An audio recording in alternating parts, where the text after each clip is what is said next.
wonderful to have you back on our YouTube channel. My name is Gospel. And my name is Amara.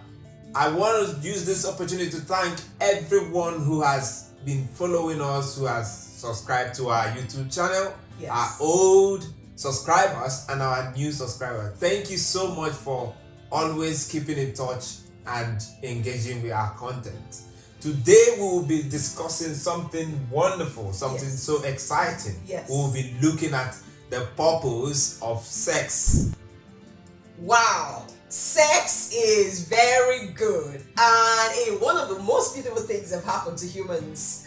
And I think that God has created a very beautiful thing. First of all, we need to understand that God is the one that has created sex. Yes, He's the one that created sex because He's the one that created us. Yes. And He made us sexual beings. Yes, so He has designed our body to function in a particular way, and our sexuality is also included in all of this. So I just want to say that in God's design, His purpose for sex is a wonderful experience that should be shared in the boundaries of marriage between a man and a woman.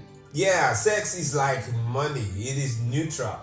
And you know the thing, we read somewhere in the Bible that God said everything He made is good. Very good. Yes. And you know the thing, sex was included in the package of creation.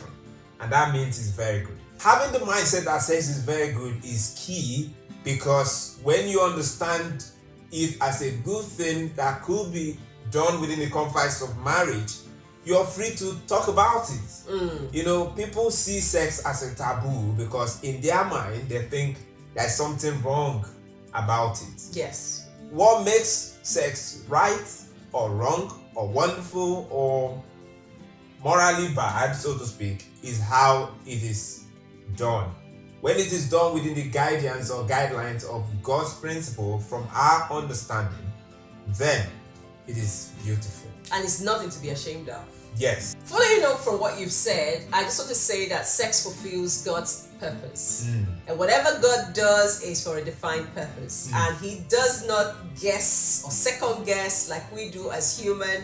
Everything He made before He created man was for his benefit, was basically for our benefit. So God created our sexuality, He created us, and He had a definite purpose for sex. So sex is very good because it helps to fulfill God's purpose. So let's start talking about what are the purposes? Why are the things? Why sex? Why sex? Why did God create sex in the first place? Yes. One of the primary reasons for God creating us as sexual beings is for procreation. And we know that this is one of the commandments God gave to our first parents, Adam and Eve. He said to them, procreate, replenish the earth. And sex is the way through which He designed procreation to happen. The whole essence of procreation is that God's image and likeness can be multiplied here on earth.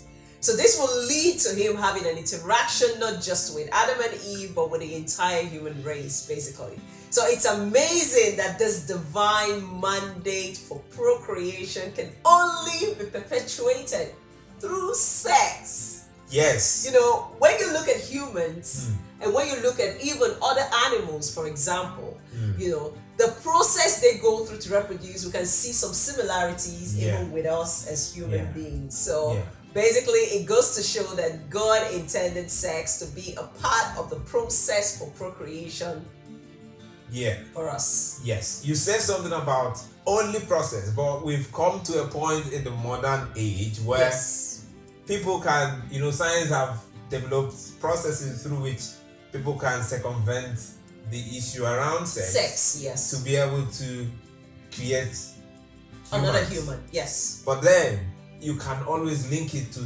human sexuality, because you talk about the egg, you talk about the sperm. They're all part of the reproductive system, which is linked to our sexuality. Another reason for sex is pleasure. Pleasure where? Pleasure. In marriage. In marriage, of course. Thank you. Whether for the man or for the woman, it's pleasure. So It is God's will that sex should be enjoyed within the confines of marriage. And we want to say that this is a climax of human excitement. Now, I know that a lot of people do not enjoy sex, and some of them are medically related, where there might be some reasons why they do not enjoy sex, and therapy can actually help with that. But this is something that God has designed in order to give us pleasure. So when all things are equal, sex should be for pleasure. Yes. Within the confines of marriage. Of marriage. When we look at the book of Proverbs chapter 5 verse 18 and 19, Solomon in that area talks about something very wonderful.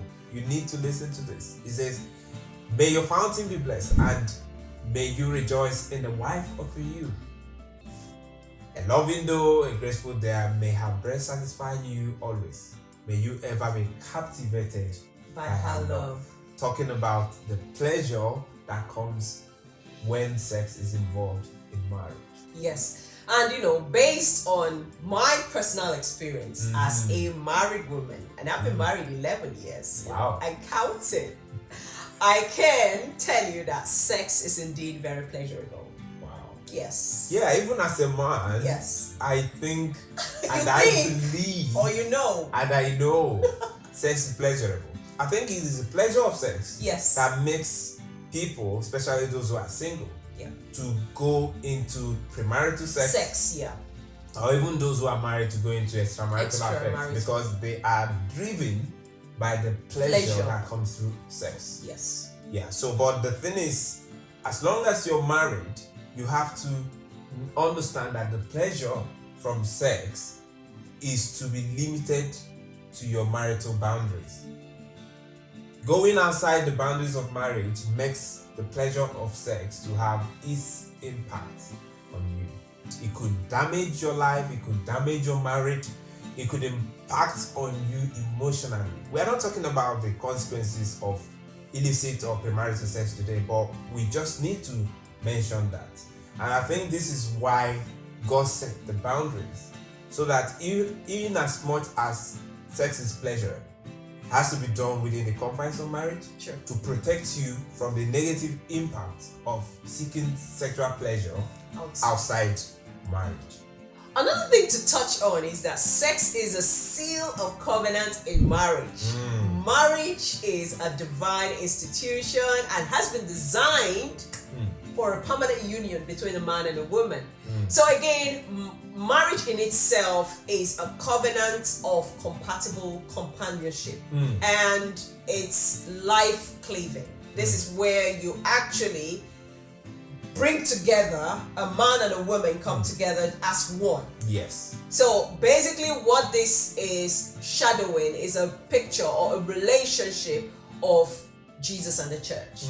So we have a divine order for marriage, and that is the husband and wife need to stick together all through life and never splitting up. I know that in reality it's not always the case. That's the ideal situation. That's the ideal situation, but in reality it's not always the case, because a lot of things happen in relationships and would cause people to go sideways. I mean, that's not the focus of the conversation today, but we just felt that we needed to point out this. There is no escape route when there is a covenant made, although it happens in situations where people decide to break covenants. Those covenants. But the thing is, the significance or the importance of marriage requires something big to seal it. Yes. And sex is an entry point to that. You know the thing? When people get married and there is no sexual relationship that has happened between the husband and the wife, even in the court of law, one could say that this marriage could be null and void because it's not been consummated. It has not been consummated. And that consummation is about having sexual intercourse. Yeah. I absolutely agree with what you're saying. The art of sex is actually a seal to the covenant of marriage. It is actually an emotional thing, and it's also a spiritual thing, and should not be taken for granted. Because I think that when a covenant is involved, it's about two souls coming together. So it's something that has to be looked at critically, because a lot of people trivialize this. A lot of people trivialize this because they feel it's all physical. It's all about the pleasure. It's all about the fun. Yeah. But it goes beyond that, because if you go about sleeping and having affairs with people that are not your spouse, That annoying covenant with you, then basically you are opening your door. You're opening airways to so many things that you're likely to have consequences for. Yeah. So it's basically sticking with it. Like you said something about consequences, and it's got a lot of spiritual inclination as well, a lot of spiritual consequence, which a lot of people do agree with, and some people don't agree with it. But even beyond the spiritual consequence you mentioned, you can health. also look at health issues. Yes. Let's take away the health issue, because some people will tell you they know how to protect themselves. Yeah. Can you protect the emotional impact? Yeah. That's also another thing. In fact, infidelity is one of the key causes of divorce. So, extramarital affair can impact your marriage Split your marriage and destroy your wonderful relationship. So that covenant is something you must guard and protect judiciously. And just to add, anytime a man and a woman is involved in the act of sex, it's like you're renewing your covenant. So it's beyond pleasure. It's beyond that. So it should be seen as something that is beyond the physical act itself. Another purpose of sex is that it enhances, or is another way of having intimacy between a husband and his wife. Yes. Sex creates a deep union between a man and a woman, all things being equal. Yes. It is also the strongest bond that unites a man and his wife. Yeah, especially when the other factors are in place. Yes. I mean, just for a moment, imagine yourself taking a piece of paper and another piece of paper, and you put glue on one piece of paper, stick them both together and try to separate them. It is difficult for you to separate both pieces of paper without jarring its surface. So they would definitely tear on each other. So it's a bond. It's so strong. So the analogy you're giving is that when a man and a woman have sexual relationships, they are becoming one. Yes, absolutely. They join themselves together. Yes. And if, for instance, there is a separation or there is an end to the relationship, it affects the two of them, because it's like a bit of you is left somewhere and a bit of him you're going away with. So it's difficult to properly divide yourself. Now the Bible says in Genesis 2 verse 24, it says, "For this reason a man leaves his father and his mother and is united to his wife, and they two will become one flesh." Now, Walter Tolbridge, one of the famous writers on marriage, he talks about, he actually looks at oneness, and he's defined it as to become one flesh. It means that two persons become completely one body, one soul, one spirit, yet there remains two different individuals. Yeah. It's amazing. Yeah. So the one flesh experience, which is the peak of human intimacy, is achieved through sex in marriage. Yeah, when you talk about peak of human intimacy, you're looking at the physical interconnection between two people. Yes. That tells you how powerful sex is. Yes. Because you can't just have sex with anybody, knowing that it is very, very significant and it can impact on you after you're done. I just want to add that intimacy in marriage is what water is to the fish. It's very, and very crucial. Exactly, and what air is to a bird. You know, the absence of intimacy can result in isolation, so you feel like lonely in marriage. So there are other features, but then I think that this is at the heart of it all. Yeah. So intimacy is like something that gives wings to your relationship. To fly. It keeps you guys going. I also want to balance this out because sometimes you could have sexual relationship Yes. without having strong intimacy. The reason is that when other factors I mentioned earlier are not there, you don't achieve the highest level of intimacy. For instance, there is no communication, open heart-to-heart communication. True. There is no trust.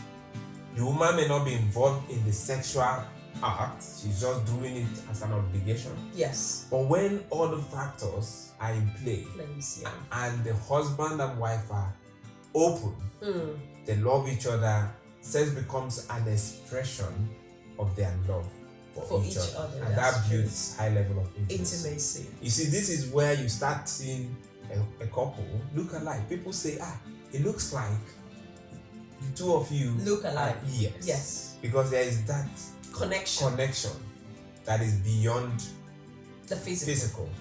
That's true. Now we've talked about 4 things about the purpose of sex in terms of procreation, pleasure, intimacy, a seal to covenant of marriage.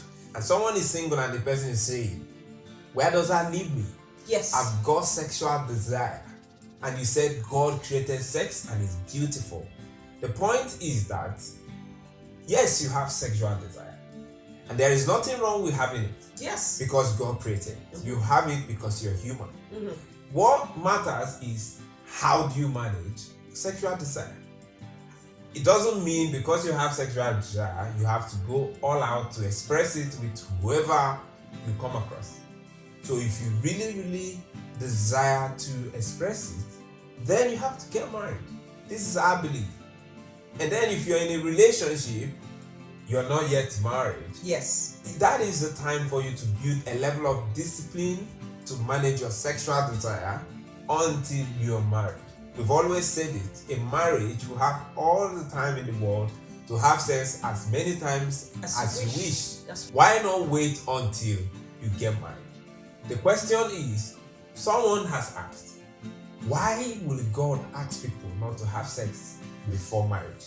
To answer that question, ask yourself this. What do you think will happen if everyone is allowed to have sex with whoever they want to? Have you imagined the chaos? Have you imagined the level of heartbreaks? The level of disorder? Yes. Have you imagined that? So if God says have sex only in marriage, it's because He designs and desires that thing to be done in the right way. Drawing from what you said, there are so many people out there who have actually kept themselves. So they've actually abstained from sex and they've kept themselves till marriage. But there are still people out there struggling with trying to keep their desires in check. And I think that one of the reasons why a lot of people still struggle is because of the lies that have been sold to them about sex and how they can manage their desires. Apart from that, too, some people see sex from the point of this is human expression, or I can't help it. Not just that they can't help it, they don't want to help it. They see it as the way animals, go about having pleasure. We have to do the same. We have to do the same. Yeah. And we think that it is because of the lies that have been sold about sex. Yes. We'll be dealing with some of these lies going forward. So we would actually look at sex lies. What are those lies that have been told about sex? So continuing in the next episode, we would look at sex lies. And I'm sure you would find some value in that. Now, we've talked about the purpose for sex today. Now, if you have any comments about that, or probably you have a question, something that's view. Exactly, maybe a contrary view, actually. Yes, a contrary view. Please do share with us in the comment section. We need to know what you think. What are your thoughts as well? And if you also have a question, it'll be great to read from you. I mean, share your questions with us and we'll be happy to read those questions and try as much as possible to answer them. Now, I want to say thank you to all our returning subscribers, and if you're new to our channel, please, we just want you to join the family. Please hit the subscribe button, turn on your notification bell. It will be great to see you always coming back and engaging with the contents that we're putting out. And on to the next episode, it's goodbye from us. Goodbye. Bye.